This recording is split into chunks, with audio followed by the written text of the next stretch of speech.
Hello बच्चों, मैं अमित जिंदर और हम लोग पढ़ रहे हैं मॉडर्न फिजिक्स। बच्चों, मॉडर्न फिजिक्स में हम लोगों ने पढ़ा था लास्ट लेक्चर में कि फोटोन क्या होता है, फोटोन की क्या प्रॉपर्टीज हैं, क्या उसकी कैरेक्टरिस्टिक होती है, क्या एनर्जी होती है, क्या मोमेंटम होता है, सब कुछ पढ़ लिया था फोटोन को लेके हमने। आज हम लोग एक नया टॉपिक सीखने वाले हैं, बहुत छोटा सा टॉपिक है, वर्क फंक्शन। ये वर्क फंक्शन क्या होता है, इसका न्यूमेरिकल जब आप सॉल्व करते हैं मॉडर्न फिजिक्स के तो काफी यूज होता है।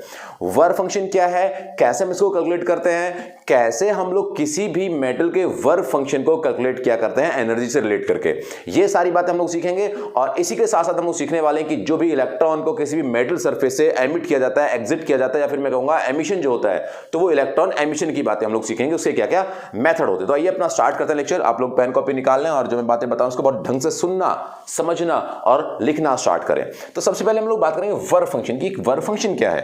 तो बच्चों देखो क्या था कि तब ये पूरी कहानी चल रही थी मॉडर्न फिजिक्स का पूरा, जब ये डिटेल स्टडी चल रही थी तो वहां पर इलेक्ट्रॉन का जिक्र होना स्टार्ट हुआ कि इलेक्ट्रॉन क्या होता है, इलेक्ट्रॉन कहां होता है। तो पता लगा भाई एटम के अंदर इलेक्ट्रॉन पाया जाता है। उस इलेक्ट्रॉन की स्टडी को आगे बढ़ाया गया तो ये सोचा गया कि जो हमारे पास हमारा फोटोन है, उसको फोटोन के पास जो एनर्जी है, उस फोटोन की एनर्जी को कैसे चेक किया जाए, कितनी एनर्जी है वो, या वो एनर्जी कहां से आई और किस किस क्वांटिटीज पे डिपेंड करती है। तो ये सोचा गया कि भाई उस फोटोन को या फिर उस एनर्जी को किसी भी मेटल सरफेस पे बेसिकली लाके डाला जाए और वो एनर्जी उस मेटल सरफेस से इलेक्ट्रॉन को बाहर निकाल ले। तो इलेक्ट्रॉन को अगर हम किसी भी मेटल सरफेस से बाहर निकालते हैं तो उसके लिए कौन कौन से मेथड होते हैं और उनको बाहर निकालने के लिए कितना में वर्क करना पड़ता है। तो जो वर्क मेटल सरफेस से एक इलेक्ट्रॉन को बाहर निकालने में लगता है, दैट इज वर्क फंक्शन। कैसे रिलेट करते हैं आइए समझते हैं। भाई अगर मान लीजिए मेरे पास एक मेटल पीस है ये, तो हमें मालूम है कि थर्मल एनर्जी की वजह से इसके अंदर जो इलेक्ट्रॉन है, हमने करंट इलेक्ट्रिसिटी में सीखा था कि ये जो इलेक्ट्रॉन है, ये इलेक्ट्रॉन ऐसा जिगजैग मोशन कर रहा होता है, ऐसे मूव कर रहा होता है, कभी इधर उधर से भाग रहा होता है वो। तो वो बहुत ही तेज स्पीड से भाग रहा था, लेकिन वो बाहर नहीं आ पाता। वो बाहर क्यों नहीं आ पाता, पहले इसको समझेंगे। भाई तभी इलेक्ट्रॉन यहां से बाहर निकलना चाहता है, जस्ट वो बाहर आना चाहता है इलेक्ट्रॉन। तो इलेक्ट्रॉन को बाहर निकलते ही ये जो मेटल है, ये जो पूरा सरफेस है, ये जो ऑब्जेक्ट है, ये पॉजिटिवली चार्ज हो जाता है। तब ये पॉजिटिवली चार्ज हो जाता है, तो पॉजिटिवली चार्ज होने की वजह से ये इस नेगेटिव को क्या करता है, अट्रैक्ट कर लेता है और दोबारा से क्या करता है, इसको वापस अंदर खींच लेता है। तो इसके पास जो इसकी थर्मल एनर्जी है, थर्मल वेलोसिटी है जो बेसिकली, तो उस थर्मल वेलोसिटी की वजह से ये रूम टेम्परेचर पे उस थर्मल वेलोसिटी की वजह से क्या ये बाहर निकल सकता है। तो आंसर है नहीं, ये इससे बाहर नहीं निकल सकता, क्योंकि एक स्ट्रॉन्ग इलेक्ट्रोस्टैटिक फोर्स एक्ट करना स्टार्ट करता है और वो इलेक्ट्रोस्टैटिक फोर्स इलेक्ट्रॉन क्या करता है, वापस खींच लेता है। तो क्या हम इलेक्ट्रॉन को कभी बाहर निकाल पाएंगे या नहीं। तो हाँ, हम इस इलेक्ट्रॉन को बाहर निकाल तो सकते हैं, लेकिन उसके लिए हमें क्या करना पड़ेगा, अलग से कुछ एफर्ट, एक्स्ट्रा एनर्जी को देनी पड़ेगी ताकि इलेक्ट्रॉन क्या हो, यहां से एमिट हो जाए, बाहर निकल जाए। तो इसको बाहर निकालने के लिए जो हमें एक वर्क करना पड़ता है, अलग से हमें इसको वर्क करना पड़ता है, एनर्जी देनी पड़ती है। उस एनर्जी को बेसिकली हम लोग क्या कहते हैं, वर्क फंक्शन कहते हैं। तो वर्क फंक्शन के बारे में अब हम इससे आगे की कहानी स्टार्ट करने जा रहे हैं। कि मान लीजिए मेरे पास ये मेटल है, इस मेटल पर जो इस मेटल के अंदर जो इलेक्ट्रॉन घूम रहे थे, उन इलेक्ट्रॉन को बाहर निकालने के लिए हमें बाहर से एक्सटर्नल कुछ एनर्जी देनी पड़ी। एक्सटर्नल एनर्जी कैसे देनी पड़ी और वो कौन सी एनर्जी को बेसिकली हम लोग वर्क फंक्शन कहेंगे। मान लीजिए इलेक्ट्रॉन यहां पर था, उसको यहां से सरफेस तक पहले लाया गया, तब यहां से उसको सरफेस तक लाया गया, तो मान लीजिए उसको 5 यूनिट एनर्जी हमें देनी पड़ी। अब जैसे ही इस सरफेस से इसको बाहर निकालते हैं इलेक्ट्रॉन को सरफेस से बाहर निकालने के लिए हमें मान लीजिए 7 यूनिट एनर्जी देनी पड़ी। तो एग्जैक्ट सरफेस से बाहर निकलने के लिए 7 लगी और 5 यहां से यहां लाने में लगी, तो टोटल एनर्जी खर्च हुई हमारी 12 यूनिट एनर्जी यहां पे खर्च हुई। एक इलेक्ट्रॉन यहां पर था, उसको यहां से यहां तक लाने में 2 एनर्जी खर्च हुई, 2 यूनिट। तब इसको यहां से बाहर जंप कराया तो उसके लिए फिर से हमारे पास 7 खर्च हुई। तो यहां से यहां तक हमारे पास टोटल खर्च आया कितना, 9। ऐसे मान लीजिए इलेक्ट्रॉन बिल्कुल यहीं पे था सरफेस पर, उसको हमने कितनी दी, 7 एनर्जी दी, उसको बाहर निकाल लिया। तो देखो यहां पर एनर्जी कितनी देर हम लोग कितना वर्क कर रहे हैं, 12। यहां पे कितना कर रहे हैं, 9। यहां पे कितना कर रहे हैं, 7। तो सभी के अंदर इलेक्ट्रॉन क्या हो रहा है, बाहर आ रहा है। इलेक्ट्रॉन को बाहर निकालने के लिए किए गए वर्क को, या वो एनर्जी जो एनर्जी हमने इस इलेक्ट्रॉन को दी और वो इलेक्ट्रॉन इस मेटल सरफेस से बाहर आ गया, उस एनर्जी को हम लोग वर्क फंक्शन कहते हैं। तो हमारे पास क्या हुआ, 12, 9, 7, 3 है। कौन सी वाली या कौन सा वाले इसमें वर्क फंक्शन होगा। तो आंसर है, हम वर्क फंक्शन उस मिनिमम एनर्जी को या उस मिनिमम वर्क डन को लेते हैं, उस मिनिमम वर्क डन को लेते हैं जो यहां से इलेक्ट्रॉन एमिट करने में, यहां से इलेक्ट्रॉन निकालने में यूज हुआ। तो क्या है basically work function, that is the minimum energy required to emit the electron from surface of metal. तो मेटल के सरफेस से वो मिनिमम एनर्जी, जिस मिनिमम एनर्जी की वजह से, या वो मिनिमम वर्क डन भी इसको हम कह सकते हैं, मिनिमम वर्क डन भी उसको कह सकते हैं, वो minimum work done required to emit the electron from that metal surface is called what, work function. और ये वर्क फंक्शन को डिनोट किया जाता है फाई की वजह से, फाई से हम उसको डिनोट करते हैं। तो इस तरीके से जो डिफरेंट मेटल्स हैं, उन डिफरेंट मेटल्स में इलेक्ट्रॉन को कम से कम एनर्जी देकर के बाहर निकाल लिया जाए, दैट इज वर्क फंक्शन। और जो ये वर्क फंक्शन है that depend on the what, that depends on, ये बच्चे क्वेश्चन पूछा गया था एक बार सीबीएसई में, that depends on what, depends on क्या, that is the nature of a material.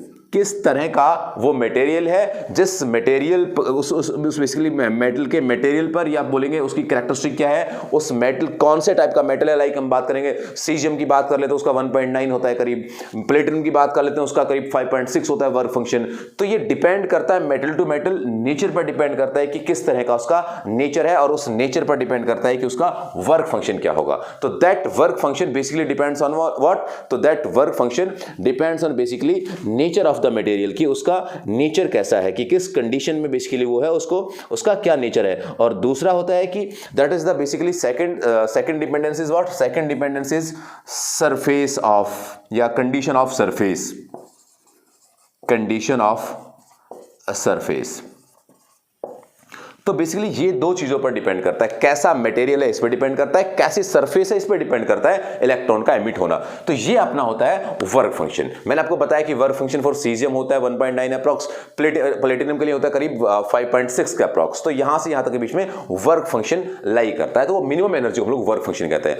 अब हमने जो एनर्जी दी, उससे जो इलेक्ट्रॉन एमिट हुआ, वो एनर्जी हमने किस किस फॉर्म में दी, किस फॉर्म में हम उसको एनर्जी दें ताकि वो बाहर निकल जाए। भाई हम उसको लाइट की फॉर्म में एनर्जी दें, हम उसको फील्ड की फॉर्म में एनर्जी दें, तो कुछ मेथड्स होते हैं। तो वो जो मेथड्स होते हैं, उन मेथड के बारे में स्टडी करते हैं कि किन किन मेथड को यूज करके हम इलेक्ट्रॉन को एमिट कर सकते हैं। आप इसे प्लीज लिख लीजिएगा, उसके बाद हम लोग उन मेथड्स के बारे में स्टडी करने वाले हैं। जल्दी से लिख लीजिए इसको बात को, फिर हम लोग पढ़ेंगे मेथड, एमिशन मेथड्स कौन कौन से होते हैं। राइट, तो हम सीखने वाले हैं इलेक्ट्रॉन एमिशन मेथड कि इलेक्ट्रॉन को कैसे एमिट करा जाए। तो सबसे पहले मैं आपसे बात करता हूं, सबसे पहले हम बात करते हैं फोटो इलेक्ट्रिक एमिशन। हम लोग क्या बात करते हैं सबसे पहले, फोटो इलेक्ट्रिक एमिशन। अभी फोटो इलेक्ट्रिक एमिशन क्या होता है भाई, इसके बारे में बात करेंगे हम लोग।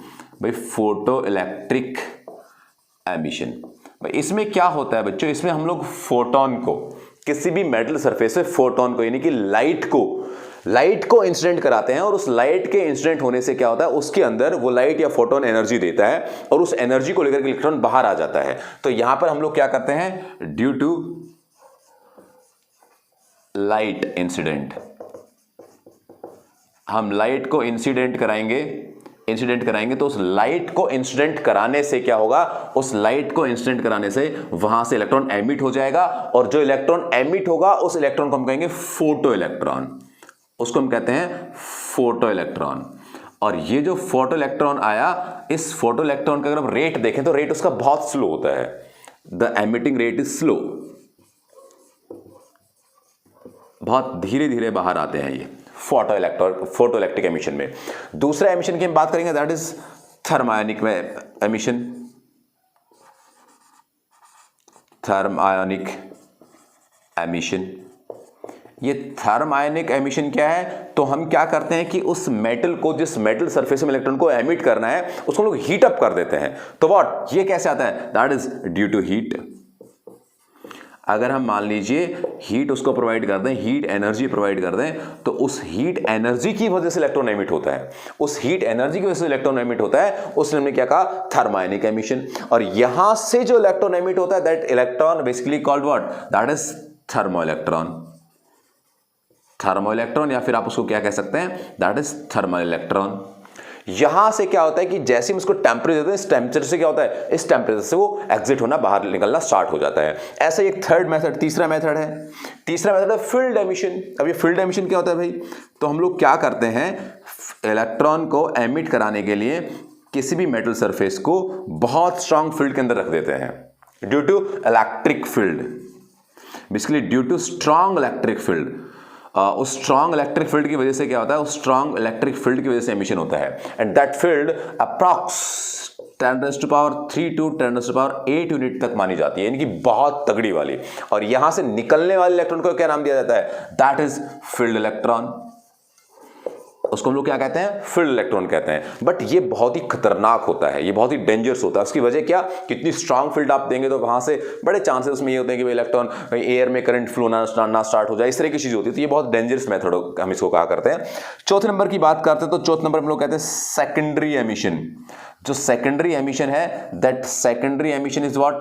तो बेसिकली अगर हमें किसी भी एक इलेक्ट्रॉन को बाहर निकालना है तो बाहर से हम लोग इलेक्ट्रॉन उसे पे टकरा देते हैं, या बाहर से कोई एक्सटर्नल इलेक्ट्रॉन उसे टकरा जाता है, तो जो भी बेसिकली कोलिजन होता है, इसमें जो भी कोलिजन होता है, उस कोलिजन ऑफ इलेक्ट्रॉन की वजह से क्या होता है कि वो एनर्जी लेके आता है इलेक्ट्रॉन, उसने इसको एनर्जी दे दी और वो उसकी एनर्जी लेकर के वो बाहर आ गया, उसकी एनर्जी लेकर वो बाहर आ गया। तो वो जो एनर्जी लेकर बाहर आया, उस इलेक्ट्रॉन को हम क्या नाम देते हैं? That is secondary electron. That is secondary electron. तो बेसिकली चार मेथड, चार तरीके होते हैं इलेक्ट्रॉन को एमिट कराने के, और वो चारों मेथड मैंने आपको बताया कि उन चारों में से जो इलेक्ट्रॉन निकलता है उस इलेक्ट्रॉन का क्या नाम देते हैं, कौन सा स्लो प्रोसेस है, कौन सा खतरनाक है, किस कंडीशन में किस तरीके से हम लोग काम किया करते थे। हमने एमिशन मेथड के बारे में स्टडी किया। तो बच्चों ऐसे ही मैंने आपको जो वर्क फंक्शन बताया, that work function basically what? That work function is minimum energy required to emit.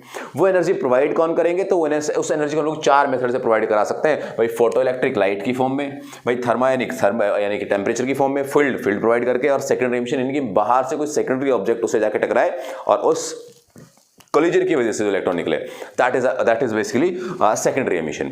तो ये मैंने जो आपको मैं कहानी बताया जा रहा हूं, ये सब के सब कहानी क्या है? ये इलेक्ट्रॉन को बाहर निकालने की कहानियां है। अब इलेक्ट्रॉन को बाहर निकालने के लिए बेसिकली फोटोन को तब यूज किया जाता है, तो ये जो फोटो इलेक्ट्रिक इफेक्ट हम जो पढ़ते हैं, वो फोटो इलेक्ट्रिक इफेक्ट यानी कि फोटो इलेक्ट्रिक एमिशन वाला पार्ट हम लोग डिटेल में स्टडी करते हैं, क्योंकि हमें लाइट के बारे में स्टडी करना है, और लाइट के बारे में स्टडी करना है तो इस लाइट की स्टडी के लिए हम लोग फोटो इलेक्ट्रिक वाला पार्ट लेंगे। फोटो मतलब लाइट, तो उस लाइट वाला पार्ट जो हम लेंगे उससे हम स्टडी करेंगे। तो अगला जो टॉपिक अपना होगा that is photo electric effect. बहुत इंपॉर्टेंट, बहुत ज्यादा बेसिक, मतलब मैं आपको बताऊंगा तो बहुत ज्यादा इंपॉर्टेंट पार्ट है ये इस मॉडर्न फिजिक्स का। यहां से शुरुआत होती है कि भाई लाइट के पास क्या होता है, एक पार्टिकल नेचर होता है, उसका एक प्रूफ दिया गया।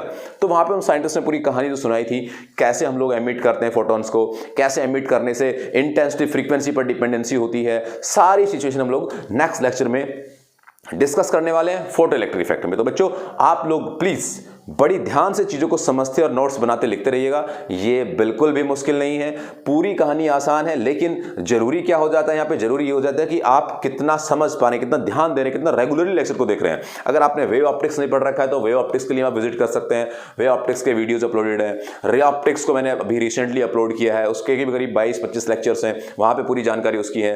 एक्चुअली पूरी फिजिक्स को मैंने अपलोड किया हुआ है, तो आप लोग बड़े ध्यान से देखेंगे, समझेंगे तो पूरे कॉन्सेप्ट आपको बिल्कुल बेसिक से, जीरो से उठा के एग्जाम्पल को रिलेट करते हुए आपको बताए हुए हैं।